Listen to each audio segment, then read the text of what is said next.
Alan Shearer has hit out at claims by Jermaine Jenas that playing for Newcastle harmed his England career.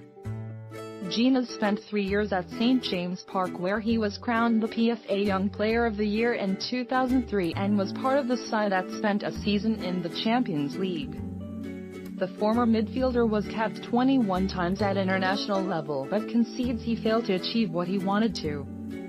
Attributing some of that to his days at Newcastle, Jenas made the claim on BT Sport's Premier League Tonight show on Saturday, prompting former teammate and Geordie legend Shearer to tweet an ironic apology. He wrote, "On behalf of me and my teammates at the time, we apologize to Jermaine Jenas for not being up to your level when you returned from England games." Jenas left Newcastle for Tottenham in 2005, where he won one solitary League Cup medal in 2008 before officially announcing his retirement in 2016 after an injury-ravaged few seasons.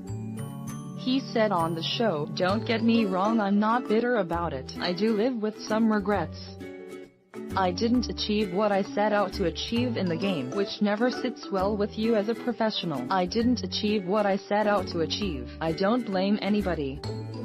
I look at myself. I do live with regrets." An open and brutally honest at JJENAS8 discusses his career. PL Tonightpick.twitter.com/HVPV4KYRQO There were issues I had to deal with regards to injuries and so on. I ran into one of the most elite midfield generations of English history. I was coming through as a 19-year-old. Sven-Goran Eriksson really liked me, but Frank Lampard had got himself back into the equation and we were battling it out at this point. He had Jose Mourinho at the helm, was pushing for Champions League, and I was at Newcastle where Bobby Robson had just left and it was going the other way.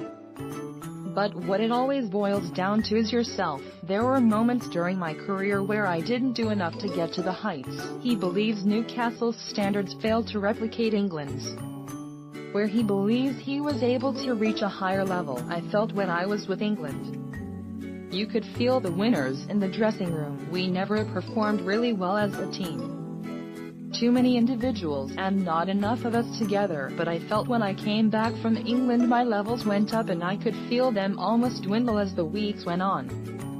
Training with England was at such an intense level and everyone wants to be in the team. I'd come back to Newcastle and I'd be up here, miles ahead of everybody, and then literally because the demand wasn't as high at Newcastle as it was with England, my standards just dropped and dropped gradually throughout the weeks. I don't blame anybody for what happened. I look at myself. I've always been accepting of the way that it went. I do live with regrets because I didn't achieve what I wanted to achieve in the game, but you can talk about as many people as you want. The bottom line is yourself, and somewhere along the way I didn't do enough.